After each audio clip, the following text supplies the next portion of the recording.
Welcome everybody.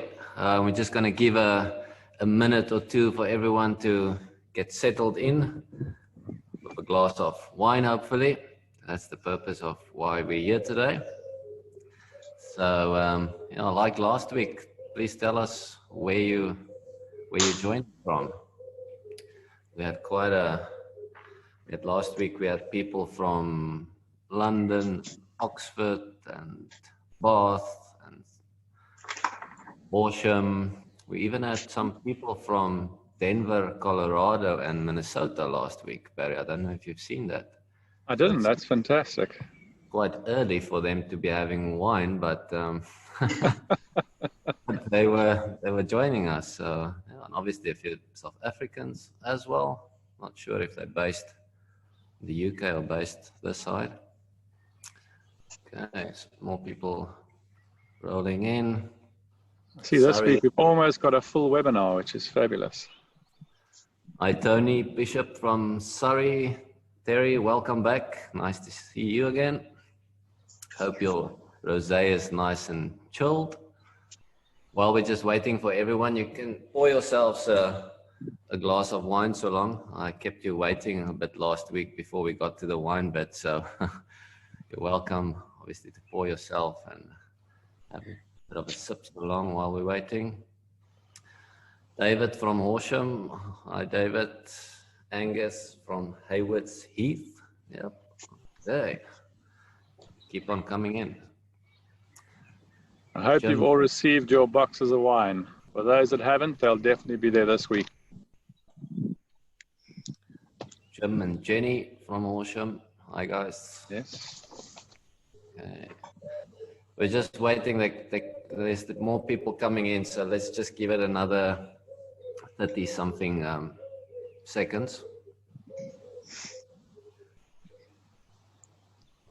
Okay, Michelle and Annie, you guys can hear us? Yes, we can hear you. Good afternoon. I hope everybody had a nice and relaxing Sunday so far. It's only going to get better from here onwards. Alistair and Teresa, also from Horsham. Fantastic.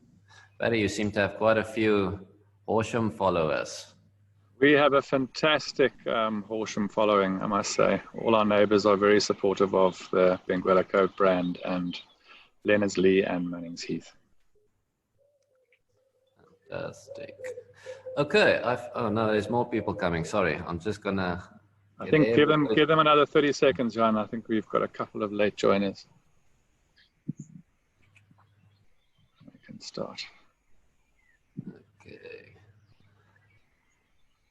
So the wine of the week was a rosé. And then it's Leonardslee Rosé, but we'll be talking more about that in a bit. Yeah, Anna from the Walker family in Sussex. Okay, fantastic.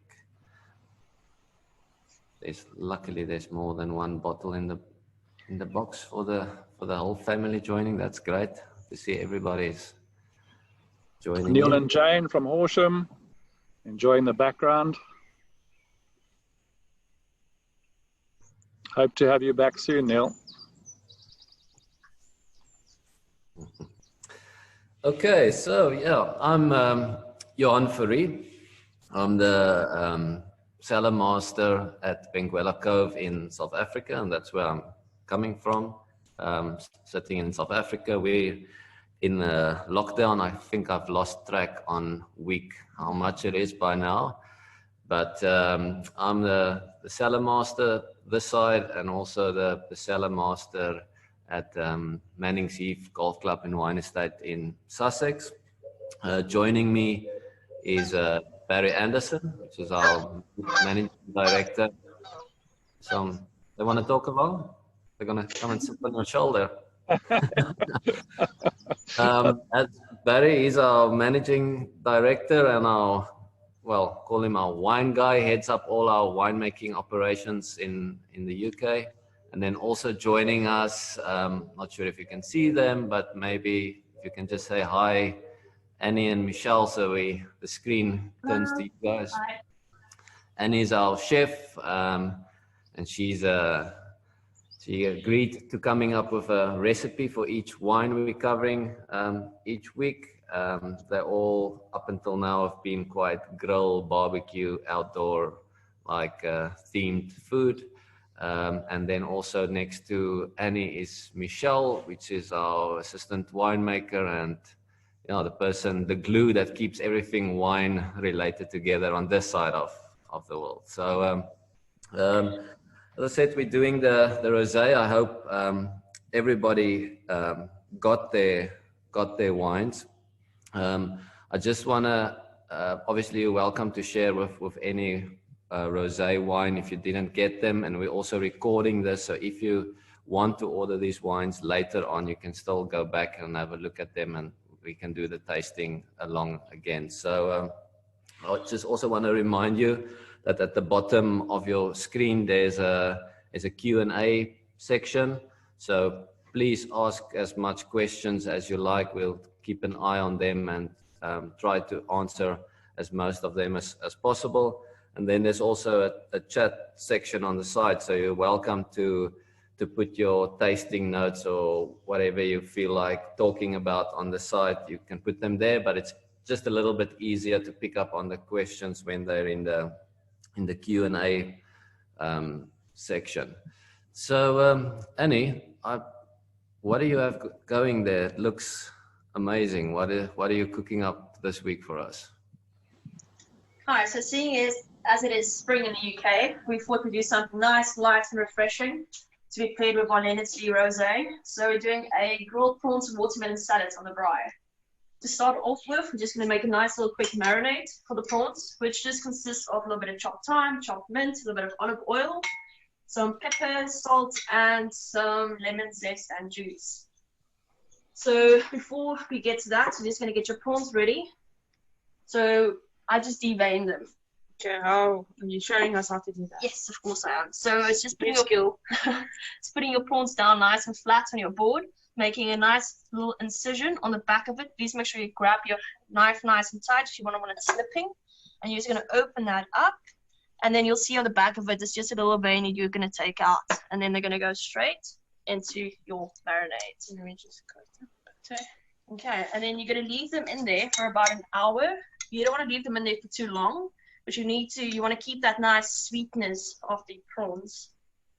Okay, so while that's marinating, you're going to get your barbecue on or your braai on.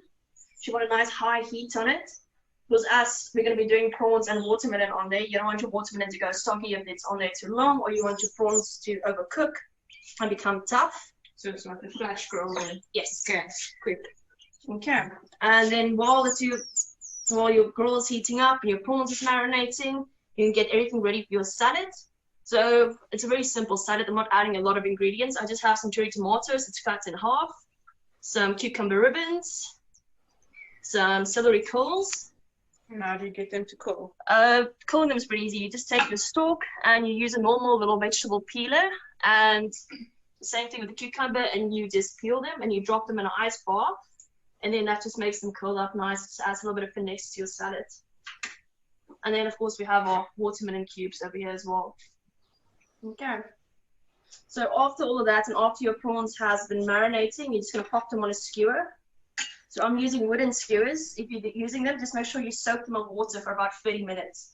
You don't want them catching fire or lighting on the braai. So I'm just putting a little tomato on there as well. So normal little cherry tomato in the bottom, our prawn, and just in the back and in there. And then make sure you put them nice and flat, because you want to put them flat on the barbecue so all your prawn touches the grill at all times. And then our little free watermelon over here, and that's about how they're going to look. Okay, I have a couple of them that's ready and been marinating. So we're just going to pop this on, and while we're doing that, we're just going to get Michelle to start doing our salad over there. Okay, so let me start with the salad at the bottom. Yes. Yes, sir. So starting off with our romaine lettuce. And you cut in half just for show. Yes. Okay. Let's position them like that. Some loose leaves. Just putting them on. Okay. So, Annie, just tell us a bit, besides the color, why did you decide to pair the prawn with the Leonardslee Rosé? Like everybody tastes something different when they taste wine. For me, I pick up this light little hints of like a caramelized candy floss when I taste the wine. So it's not a sweet rosé like all these other ones, but it do has that little hint of it.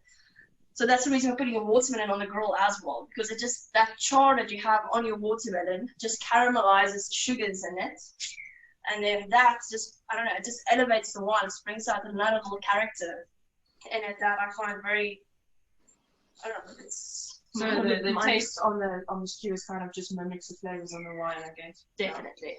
Okay, and then also, like I see we have a little theme going, a lot of red and pink, with the pink of the prawn as well. And how important is the color of the food that you're serving to the pairing of the color of the wine? Look, first of all, people eat with their eyes. So if something looks appetizing, half your work is done. It doesn't stop there, but something needs to taste as good as it looks as well. So it's just keeping that in mind when you're preparing dishes. You need something to look nice and taste just as nice. Okay, so our prawns are done, so we're just going to be popping these on here. So you can just see that little caramelization on the watermelon, and that's what you want. I'm just popping these all in there. Looks like they're swimming. And as I said, this you can enjoy on a nice hot spring day in the garden with your Leonardslee Rosé on the side. That should do it. And then just to finish this off, like I said, keeping with the color theme, it's a strawberry and pink peppercorn vinaigrette. All the recipes are or will be shared afterwards, so you'll find everything on there if you've lost me a little bit. So we're just going to do a little sprinkle of that over it. And then to finish it off, we just have some fresh basil, which we're just going to pop on. And we have some fresh mint leaves. Some flowers. There's some flowers as well, just to add a little bit of color. Keeping with the spring theme. Not as pretty as the flowers in the Leonardslee gardens, but it comes close, I guess. Oh, it's locked down, so we kind of use it. Use what we have. Okay. And that's it. Easy, simple, and it looks very appetizing. So I hope you enjoy it. Johann, back to you. Yeah, it sure does look amazing. I like how you've paired the color of the wine to the food as well. That's not something I often think about, but today I'll give it a go. Well done, guys. That looks absolutely delicious, and I could have imagined having that for lunch today with a great glass of Leonardslee Rosé. We'll enjoy it for you. Yeah.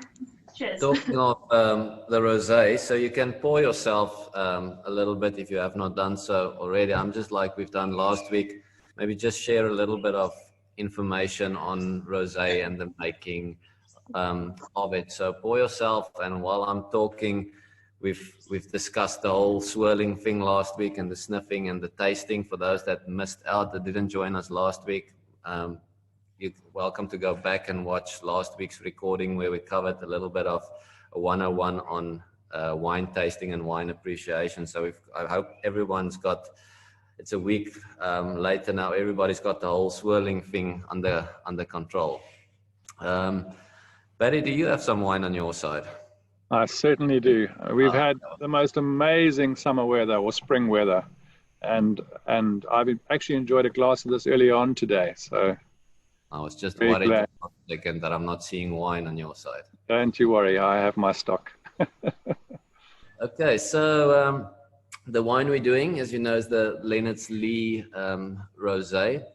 So Leonardslee is a label we've started when the gardens reopened. It was just in celebration of the property and opening it up back to the public again, because we've got so many visitors going there and just wants to sit and appreciate the gardens and do that with a nice glass of wine in hand, or use it as a gift when they maybe buy plants.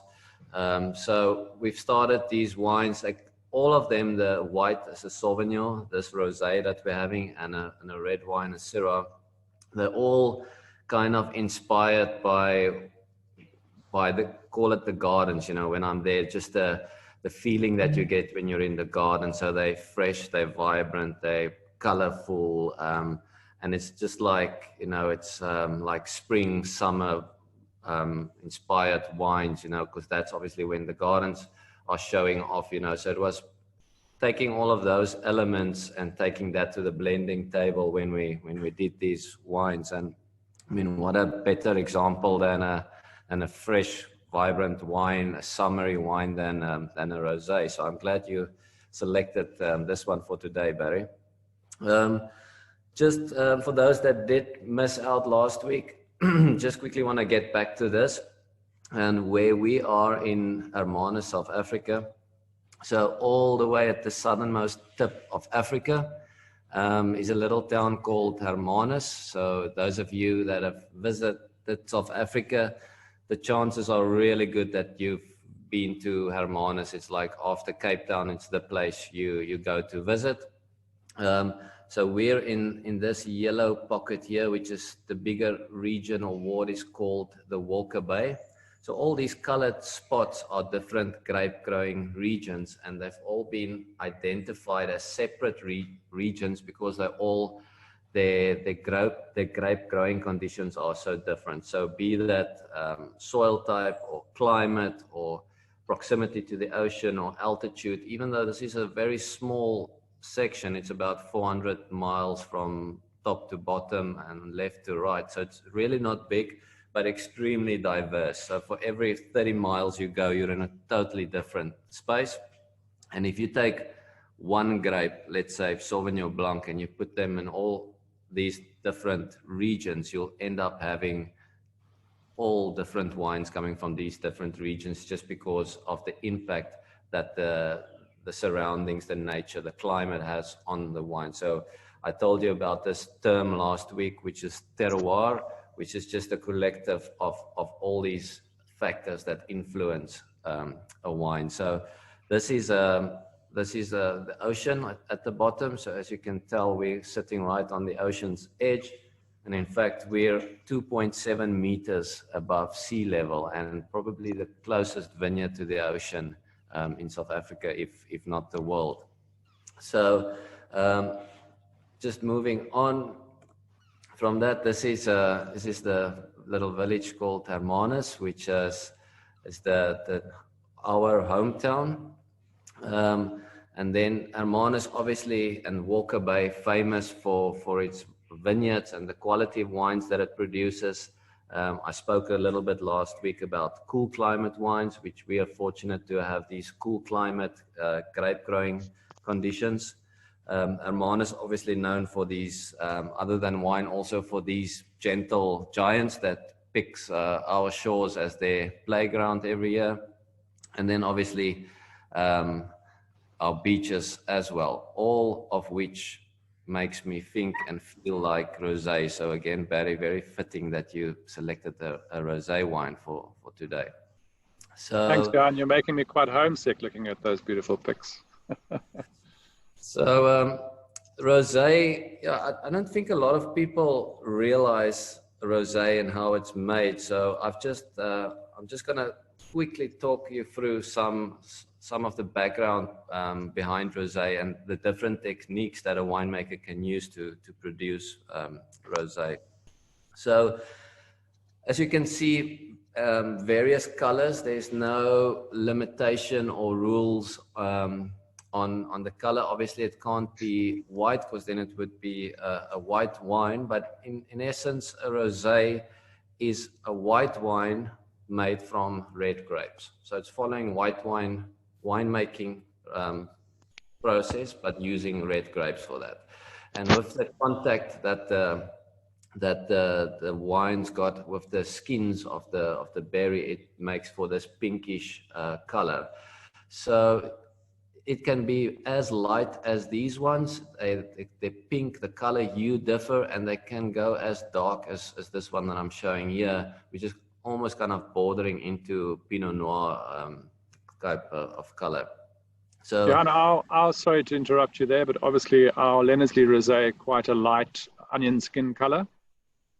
Yes, and yeah, I'll touch on that in a bit. Why our color is this like light, like salmon, pinky color, and it's because of the process that we follow. So just remind me that I do talk you guys through the process that we follow and how that's different from other rosé or methods of making rosé. So not only does the contact that the juice has with the skins influence how deep the color is, but also the different grape varietals all make for a different color shade of pink. So you can see Pinot Noir, Merlot, Grenache, Malbec, they all make for a slightly different color of pink. So maybe before I forget, let me just touch on the different wine or the different methods of making rosé. So there's 3 ways of doing rosé. Well, one in my opinion, but what is used out there is you can make a rosé wine by taking a red wine and a white wine and blending the 2 together to get to the ideal pink color that you want.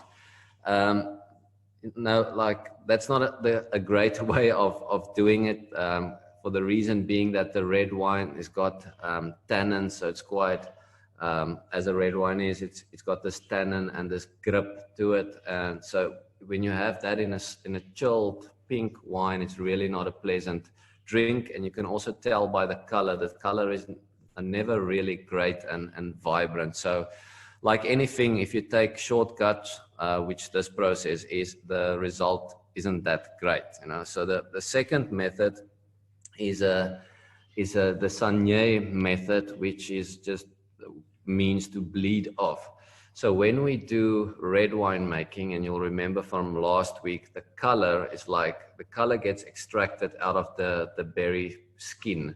You remember the tea bag example I've used. So to get more of that color and extraction and flavor, we bleed off some of the juice. So the ratio of juice to grape skins is bigger, so therefore you get more intense and concentrated flavors. But that juice that you bleed off is already stained with a pink color. A process that is commonly used, some countries, some regions like using this method. Again, this is a byproduct of something else, of your red wine. So your sole focus or purpose was not to make the best possible rosé wine. And those also, the color is usually a bit deeper. They're higher in alcohol. They've got more richness, they're bolder rosé wine. So quite big in style, where for me, rosé, I like them light, fresh, and elegant in style, which brings me to the method that we follow, is that I might just put this up again, is that we farm vineyards and pick grapes specifically for the production of rosé wine. So it's not a byproduct of anything else. So you can see here, this is a berry, let's say a Syrah berry. So this is what it looks like in the inside. It's white, like you would have a white wine. It's only in contact with the skin that it starts leaching out the color and makes the wine the pink color it is. So the longer you leave it in contact with these skins, we call them, the deeper the color. So this is, as time goes on, you can see in contact with it, the color becomes deeper and deeper and deeper. What we do with our rosé is to remove it from the skins straight away. So what you have here is only from the pressing process to get this juice out of the berry, and it gets this little slight pink color to the wine. So as I said, vineyards specifically farmed for the production of rosé, and these days color is such a big part, and I think Annie touched on it, how important visuals are. And the same goes for rosé, and that color is a big part of how people shop for their rosé. So more often than not, I think 99.9%, you'll also see a rosé wine in a clear bottle, again, just to show off the color. And I think more than any other wines, rosés are dressed up and have all sorts of fancy bottles and labels, because it is such call it a fashionable drink. So talking of how popular it is in rosé, I've just checked of any wine, even more than any sparkling wine or Proseccos or Champagnes or Cup Classiques.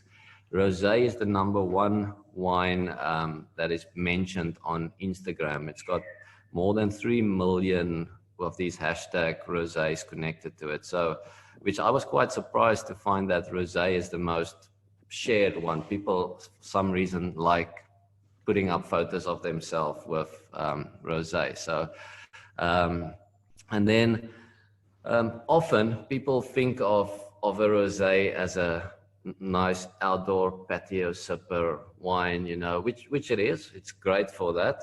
But few people know just how well and how versatile rosé is as a companion to food. It's really, really versatile when it comes to pairing with all sorts of food types. So it's always a nice one and a safe one to have at home in your fridge. I'm not sure if Annie is listening, but if she's not, maybe better that way, because my favorite pairing with rosé berry is a second glass of the same wine. So that's I would second that, John. I would second that. Just a question that's come through, Johann. Does color have any? Does that influence the quality at all? If you see a very bright pink rosé versus an onion skin rosé, does that mean the quality is less or better? Barry, there's a kind of like a trend the last couple of years towards lighter colored rosés. And if you go out shopping, which you don't have to do these days anymore because you can just order the wines online, but should you stand in front of a rosé shelf, most of them will be slightly lighter in color. And, you know, just it's not a foolproof way of shopping, but the premium rosés, the rosés made in this method that we're using, end up having this lighter color. So more often than not, the quality rosés are slightly lighter in color because the quality method of making rosé was followed. Yeah, another question was just on the clear glass. Does that reduce the shelf life of the rosés? If it's exposed to UV, it can, but you know, if it's kept in the fridge or not exposed to sunlight, it wouldn't impact the shelf life of the rosé. And rosés is also not, you know, they aren't really made to cellar and to keep and for many years. So they're all about enjoying them young and fresh, you know. So it's not as important to have a dark colored glass like for red wines. So I would think the good shelf life, maximum shelf life for a good rosé is 2 years. Would you agree with that? Yeah, 2 to 3 years you should have your rosé from the vintage date. So interesting. Rosé is the oldest form of wine out there. So this was the first wines that were made 6,000 years BC were rosé wines. So they've been coming a while, and they're probably stronger than ever the category. So yeah, as we just discussed, even though they've been around forever, doesn't mean you have to keep them forever. So as you quite rightly say, enjoy them within 2 to 3 years from the vintage. The younger, the fresher, the nicer they are. Also, just to show how popular rosé is, I mean, there's many wine festivals all over the world, and the biggest wine festival is a festival totally based on rosé wines, everything pink. So yeah, that's also a cool fact to check out. Rosé wine, again, it's almost, you know, I guess it comes at no surprise, but it was also the first alcohol beverage ever to be sold alongside perfumes in the perfume sections in Paris. So obviously all sorts of products, sparkling wines, everybody followed trying to do this, but rosé took that step first. So nowadays it's quite common to see rosé wines in the perfume section. I'm sure the marketing people can explain how all of that came together. And then a question I often get is, and more, I think it's more with rosé than any other wine, is can I add ice to my wine, or rosé or white wine? Of course you can add ice to it. If you don't have to, then no, please don't do it. But I mean, I'd rather add an ice cube to my wine to keep it nice and cool than having it at 15 or 20 degrees Celsius. Then I'd rather opt for putting an ice cube. So of course you can do it. I prefer just to stick it in an ice bucket, or what I do at home is just to chill it down as much as I can. So by the time you serve it, ideal serving temperature is between 7 to 10 degrees Celsius. So when you pour that first glass, it is too cold and the wine is slightly like reserved a little bit. But by the time you get to your second, your third sip, that has reached that temperature window in what you want to serve it, and it's perfect. So that's, instead of adding ice, I'd rather over chill it, pour it within 5 minutes. It's at the perfect temperature. So getting a little bit closer to the UK market. UK is a massive market for rosé wines. You guys love your rosés. More than 110 million bottles of rosé gets sold every year. 110 million. So it makes for about just over 10% of all wines sold are rosé wines.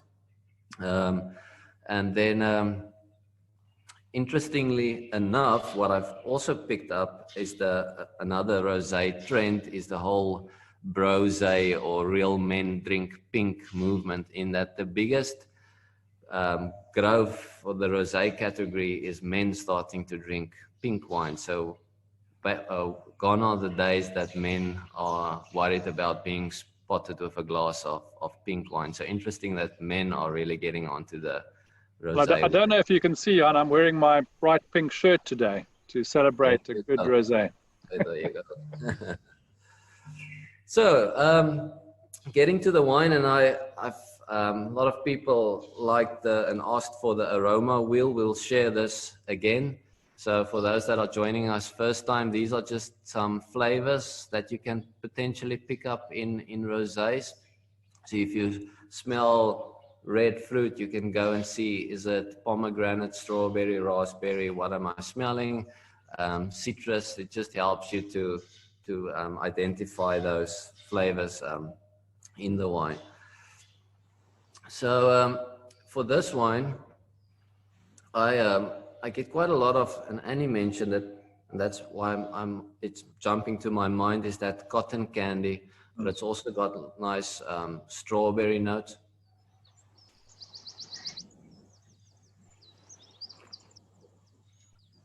Strawberry, and it's got this, like almost like a perceived sweetness when you put it in your palate, but this rosé is bone dry. There's no sugar in it, but it's the beauty of following this process that we do, is those red grapes gives that perceived sweetness, those berries and cherry notes, a little bit of citrusiness as well. And I don't know about you guys, but I get quite a lot of like Turkish delight now on the finish of the wine, which is quite pleasant. So this wine, as I said, was made at Benguela Cove in celebration of our sister property, Leonardslee. So it was made in South Africa. We did discuss the property last week in quite a bit of detail. But as you know, from last week's discussion, it's all estate wine. So it's only using grapes from Benguela Cove. So those that are joining for the first time, this is Benguela Cove, the property. It's got the Atlantic Ocean, the Benguela Current passing by. So from there, the name Benguela Cove. And just getting back to that cool climate, I think it really helps this style of wine a lot. So this is not so much about the soils and all of that influences the wine. I think the biggest contributor here is the climate, that just keeps that freshness, that nice vibrancy to the wine is because of the cool climate we enjoyed. So there's a saying that all great wines across the world have one thing in common, in that they all have a view of the ocean. So same case in what that we've got here. I mentioned cool climate, but remember we're in South Africa. You'll remember the photo of all the beaches. So cool climate, yes, we've got this nice cooling effect from the ocean, but still a lot of sunshine. You're still in South Africa, and we're known for our sunshine and clear skies. So when it comes to farming these vineyards for the rosé, what we do for the rosé vineyards is we keep a leaf coverage on the side, so that you can see on this image the bunches aren't exposed to the sun. So the moment they're exposed to the sun, they get quite tannic. You get more jammy, bigger, bolder flavors, which is great for red wine production, but we don't want any of that for the rosé. The rosé, we're looking for the freshness, the fruity notes, the vibrant acidity. So with these, we keep a leaf coverage, and it's also a totally different irrigation program in that we want them to grow happy, you know, and be in good shape and preserve those acidities. Where with red wines, the opposite applies. You don't want the vines to grow that happily, so you stress them, way less water. You're looking to get those berry sizes as small as possible, because remember, you want that juice to the grape skin ratio to be as small as possible. So smaller berries, big flavors. And you'll see in the case of reds, we allow the sunlight to get into really to facilitate that process. So completely different strategy for red wines and for rosé vineyards. And this is not a practice that is commonly followed. Barry, I think you'll agree with me. So this, we take our rosés quite serious. That's basically what I'm trying to say. So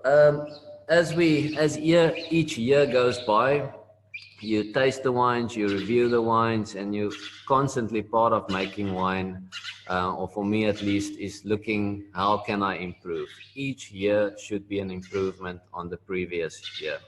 So we were initially just using Syrah for our rosés, and Syrah makes for this beautiful berry-like fruit and almost like boiled sweets character, but it can almost just be a little bit over the top, all those fruity notes, and almost a little bit flabby, because Syrah doesn't really have a high natural acidity.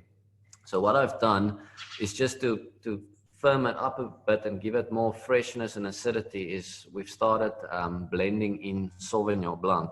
So it's not blending Sauvignon Blanc afterwards to the rosé wine. What we've done is we've picked the grapes together, and we crush them, press them, ferment them together, so they've been together from the get-go. So at first we've played with different ratios. The one that you've got in your glass today is a ratio of 70% Syrah and 30% Sauvignon Blanc. So it's a co-picking, co-fermentation, which is definitely a one of a kind. I'm not aware of any other wine producer doing this, but like many of our wines, which you'll discover over the next couple of weeks, we don't necessarily follow what everyone else is doing. So this just being another example of that. So you can see them coming out on the other side, Sauvignon Blanc, Syrah, all of them going together towards the fermentation tank. And I just feel by blending the grapes, the end result is much better than trying to blend two different wines afterwards, which aren't really married to each other. So red wines we discussed, and I'm getting to the end now. Red wines, we said last week, in those small oak barrels for the maturation process and for a part of the fermentation. Then you also get larger format oak. So these last weeks I've showed you are 300 liters. What you're seeing here is a 4,000 liter, 8,000 liter wooden fermenters. For the rosé, it all goes into this stainless steel. So these stainless steel tanks, the section over here that I'm showing out now, that's a cooling jacket. So you've got cold water running around the tank, so you can control the temperature of your fermentation, which is really important for rosé, because we want to ferment it nice and cool, you know, at 12, 13 degrees Celsius. The cooler you ferment it, the more or the harder the yeast cell that's responsible for the fermentation needs to work, and the harder it works, the more flavors and aromatics does it produce, which is really what we want in this style of wine. So no barrel, no oaking, this is all stainless steel. Okay, so just want to check, there's a few questions that I'm not missing any of them. Johann, just a question from me. Is that a recipe that you will stick with going forward with Leonardslee Rosés? Yes, it's been working. We've been doing it for about the last 3 years. We've been following this way of picking the Syrah and the Sauvignon together, and the feedback we've been getting on it is great, you know, and I think it just really helps to lift the wine quite a bit. We certainly have a lot of our viewers that love this wine, so I would recommend sticking to that recipe. Okay, great. So it's just some of the questions. I'm going to try and get to all of them. I had a question on Blanc de Noir. Good question. Blanc de Noir means white from red. So it's rosé. So Blanc de Noir and rosés are the same thing. It used to be this way, not so much anymore, but Blanc de Noirs used to be slightly lighter in color, where rosés were deeper in color. As I explained previously, there's globally all wine producers are moving more towards the lighter pink style, but Blanc de Noir is also rosé. So is blush, you might see sometimes on bottles. Blush are quite often used in the sweeter version of rosé wine. So those with a little bit of a higher sugar level in them, are producers often refer to them as blush wines. Another question was, you picked up on the one on the color. Someone is asking about screw cap or cork for rosé. You'll see we've used a screw cap on this. The simple reason being, screw caps are great for keeping that freshness, the vibrancy in the wine. And you might, even when you take a sip of this, just keep it on your palate, on your tongue for a while, and you'll pick up almost like a spritziness, like a slight gassiness, like a small bubble almost. And that's from the fermentation process. So with the screw cap, which is a very tight lock, we can preserve that almost that freshness, that spritziness that we get from the fermentation process, which is great in this wine style to have that. And I guess that's also one of the advantages of doing estate wines, is that you do everything at source, is that we don't have to transport our wines how many miles to a bottling plant where it gets pumped again and transported again. We do everything on site. So this wine would just have moved twice until it went into the bottle, so we can preserve that nice fresh aromas. And to complement that, that's the rosé. But I'm not going to go too much into screw caps versus corks. We can cover that on another day. That's it's opening a whole new can of worms. Yeah.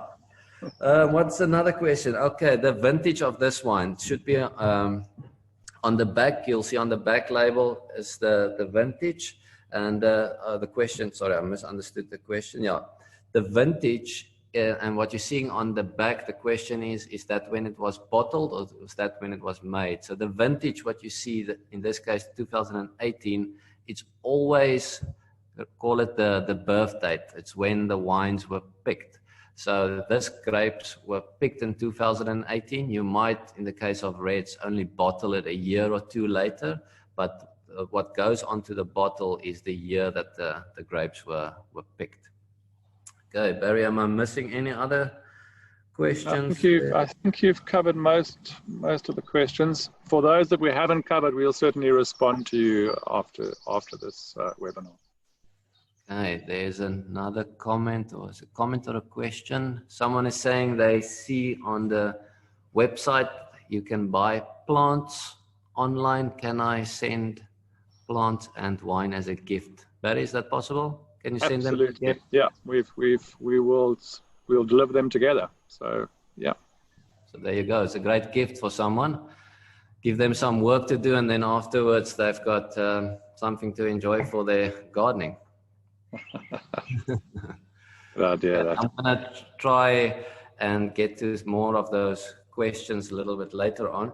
But talking about rosé, spring wine, summer, the gardens must be looking beautiful now, huh? Yeah, absolutely. I mean, where I'm sitting now, it just doesn't do it justice, to be honest, on the screen. In front of me here, I've got a beautiful bank of bluebells, and it really breaks our hearts that we can't share this with everyone.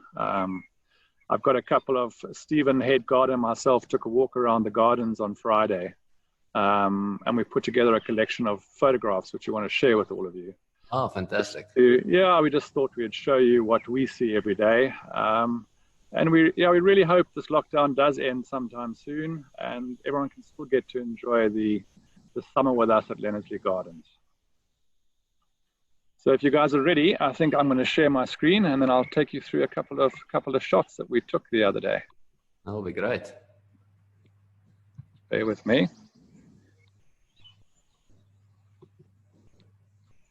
All right, so here we have a little aerial shot of the Leonardslee mansion.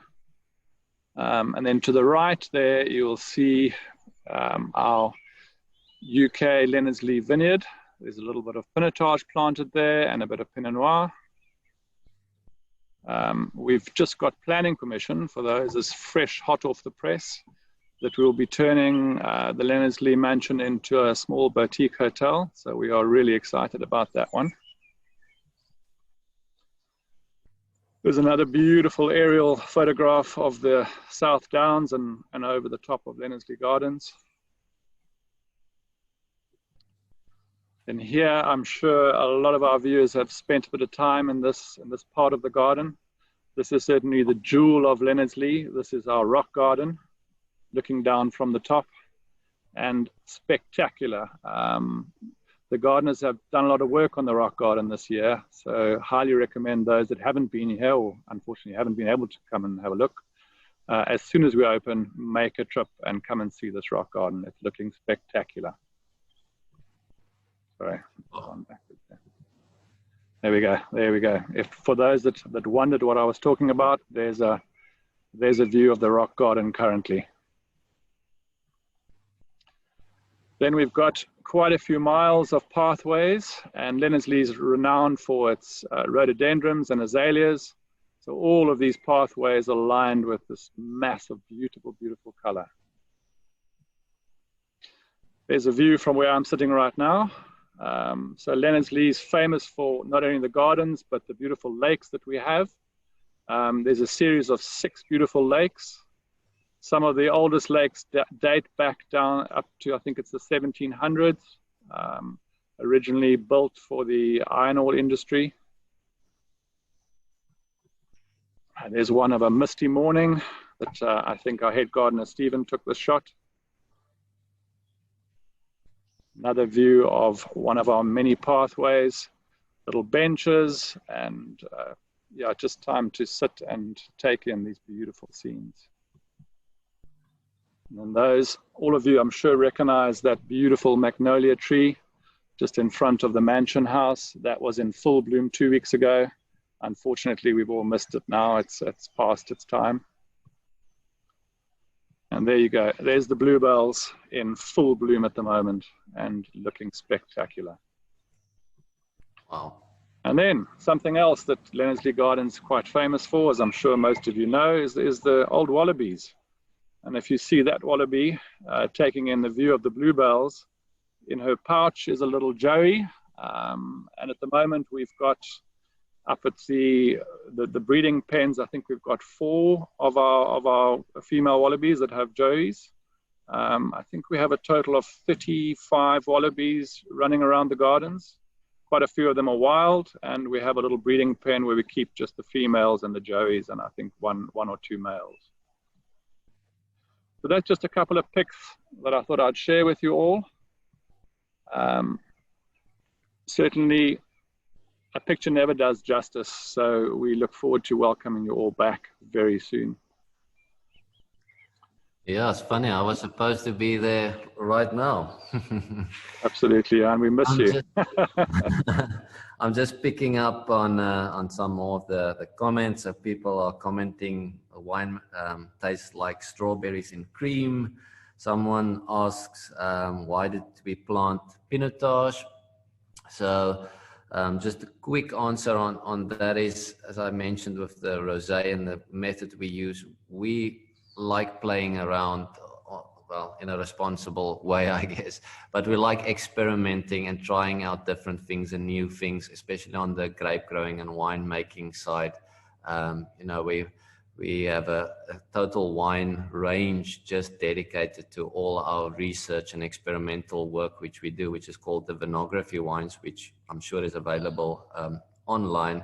So this is just another one of those. We've always got our experimental or innovative hat on. So we were standing at the specific site and discussing all the challenges for growing grapes in the UK, you know. So spring frost is the one that's up now, but then there's also the vines often have too much vigor, they don't fully ripen. In some years, disease pressure is always up there as one of the barriers or the biggest challenges. So as we were going through them, myself and at that time an English wine consultant or vineyard consultant, all these things that it kept on bringing up as barriers or challenges, it was like pinotage just kept on jumping to mind as the answer for all of these challenges. So yes, we do have other sparkling wine cultivars planted at Leonardslee as well, but we've also got this pinotage experimental vineyard as well, which is the UK's first pinotage vineyard. And just quickly, I mean, pinotage is mild or medium in vigor, so it doesn't grow that strong, which addressed one thing. It's late in bud burst, or slightly later, so our thinking was to get out of that frost risk window. And then it ripens really fast. So the idea is for it to fully ripen before the cold sets in, before disease sets in. And then pinotage has also got a very thick skin, which doesn't make it that susceptible to disease as well. So what's going to come from it? Will it work? It's all we'll have to see. We're hopefully taking off some of our first grapes from our vineyard this year. So will it be a red wine? Will it be a base wine, a part of a component for a sparkling wine? You'll have to stay tuned in and follow the vineyard to see where we go with this vineyard. But yeah, a lot of fun doing some work on it. Certainly growing really well, those vines, I must say. They're looking fantastic, and we'll definitely be taking off some fruit this year. And then another question on, do you add sulfites to the wines? Yes, we do. Sulfites is a hot topic at the moment, so I think it's worth just answering that. Hot topic, but very misunderstood topic as well. Sulfites gets blamed for so many things that it's not the culprit for, like headaches, red ears or red cheeks, your chest feeling short of breath and stuff.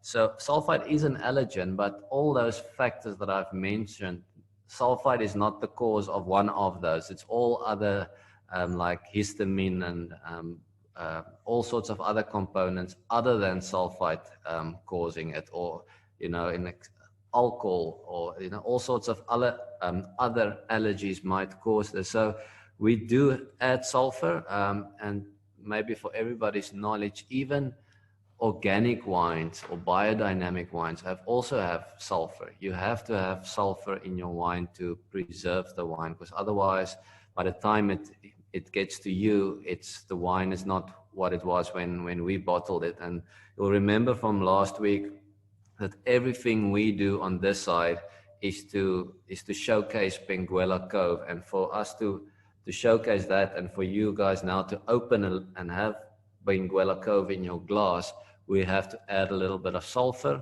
Obviously, we're quite responsible in the way that we do it, in that we just add just enough for what is needed to protect the wine, given how long we want it to age, if it's going in cork or screw cap.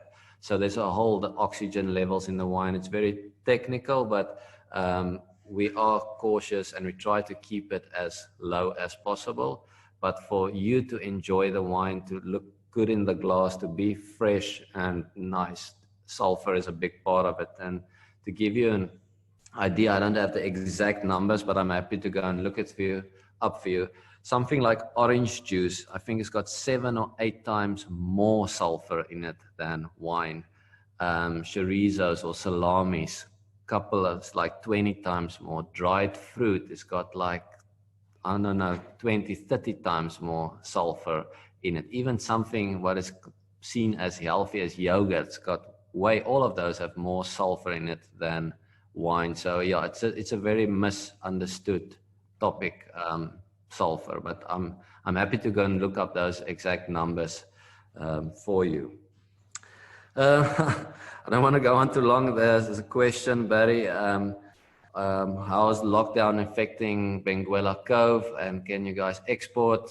Brian is concerned that there's not enough wine, that we're going to run out of stock. So Brian, we can't export at the moment, but luckily just before the whole lockdown situation, we managed to get stock to Barry. So Barry, how's your stock looking? Are we still good? Yeah, and I was just doing a few calculations this morning, because obviously it is a concern. You guys need to start sending wine soon. We're having an amazing response to these webinars and just generally to wine sales. But I suppose we still have around 6 months of stock. So that gives you a little bit of time to get a container on the sea, I hope. Yes, we're busy preparing one, so there will be one going out, and then we're allowed to export wine again from the 1st of May. So there's a whole lot of new, exciting wines, new vintages, new additions to the portfolio. But either Barry will tell you about them, or when I'm over again, follow us on or sign up to our newsletter so you can stay in touch of what we have, what's new, what's coming out. I think the best way to get access to those ones, because some of them are in very limited quantities, is to sign up to the wine club. Then you'll always been kept up to speed, and we communicate quite often on what's new, what's different. You get a collection of wines that we make for you on a quarterly basis. That's right. Our next wine club wines will be leaving, I think, in a week's time, Johann. So there's always a little bit of a spoil, or one or two special wines or wines from our museum, older vintages that are looking great, that we share with our wine club members. So there's a little bit of a special treat there when you sign up for the wine club. Do you have plans on making a sparkling rosé? Definitely yes. So as I said, we'll be taking off our first grapes for our English sparkling wines, and we'll only be focusing on making sparkling wines because we believe that is what England is best at. And a rosé will definitely be one of the wines we've got in mind for the future.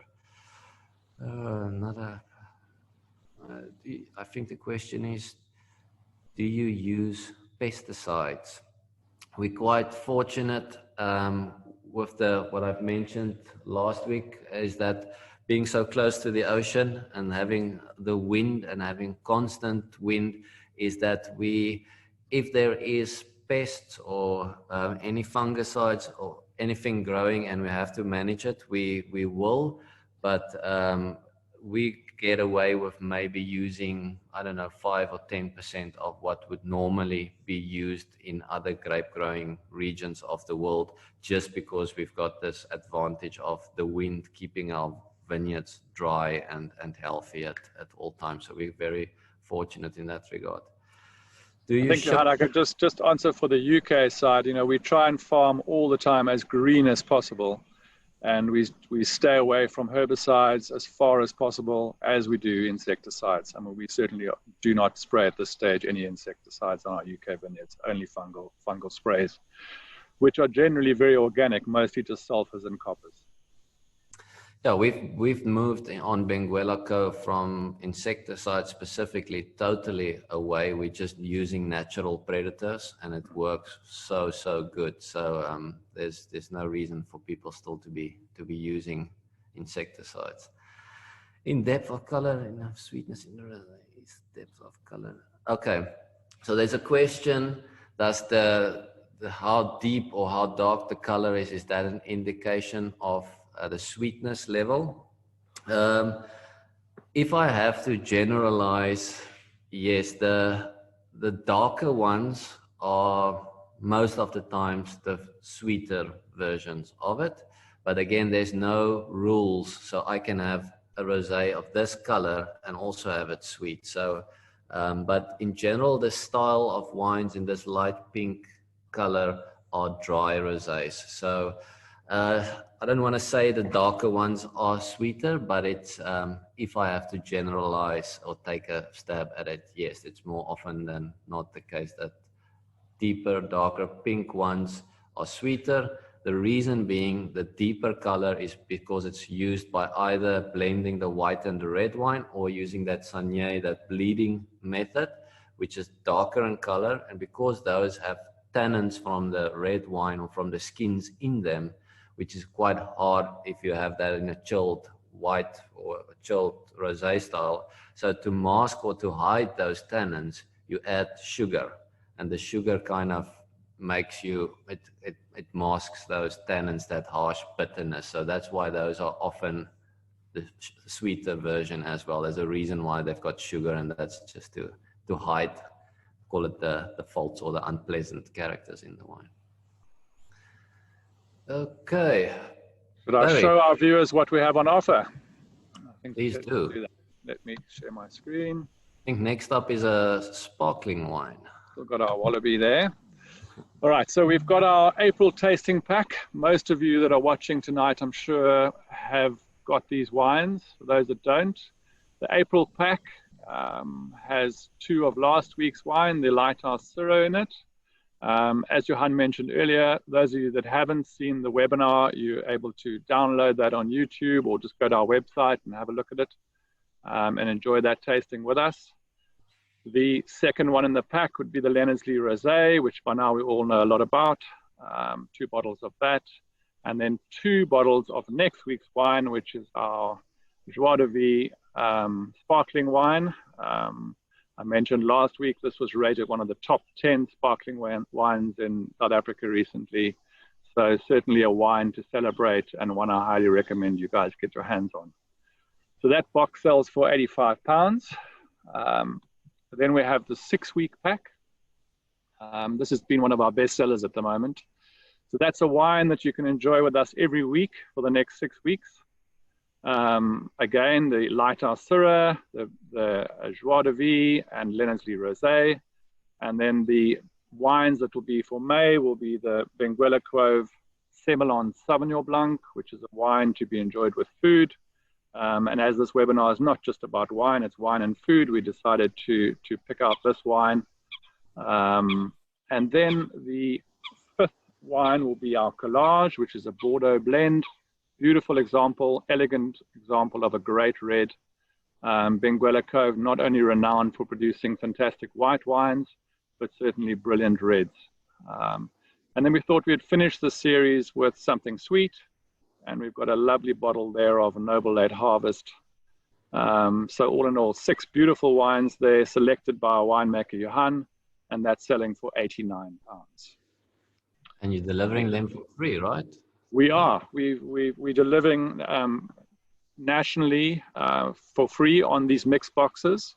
That doesn't just apply to these wines. Any wines where you order more than 2 boxes or 6 or 12 bottles, we will deliver anywhere in the UK for free. The May tasting pack, so this is, I see a lot of orders coming through today for this pack. That will again have 2 bottles of the Collage, 2 bottles of the Semillon Sauvignon, and 2 bottles of the Sweet. And that's selling for £95. So I think, Johann, you've put together a brilliant selection of wines there, and they really showcase what we have on offer. But just to all our viewers, these are not the only wines that are out there. Go onto our website, have a look what's available, and we'll make sure you get those wines to enjoy at home. Okay. Yes, so Sean is saying he's having a braai with boerewors. We'll explain lucky man. that later on. There's a question which we'll get back to you, Alfonso, on do you ship to Barcelona?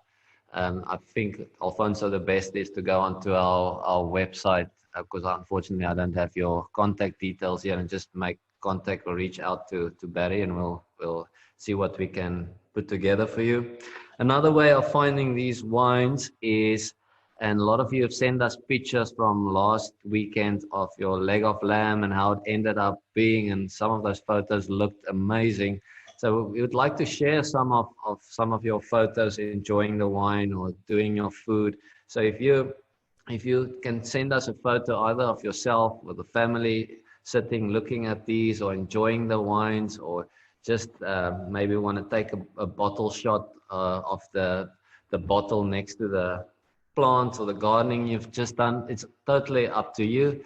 We'll select one photo or one winner each week, and we'll send you a case of whatever wine we were tasting. So go onto our social media platforms, be that Twitter or Facebook or Instagram, tag a wine friend, someone you know that likes wine, and use the hashtag, which we'll put up on the social media, as well as hashtag ultimate online wine tasting. It's a long one, so but we'll put it on there. So yeah, share those photos. Thanks for last week's photos; those were fantastic. So keen to see more of you enjoying it. So yeah, thanks for joining in. Looking forward to next week. As Barry mentioned, it's one of our flagship wines, and it's one that's been doing really well. It's a bottle fermented sparkling wine. Exactly what bottle fermented means, I'll tell you more about next week, and maybe we can discuss all the different ways of making sparkling wine, because like with the rosé, there's various methods that you can use for making sparkling wines.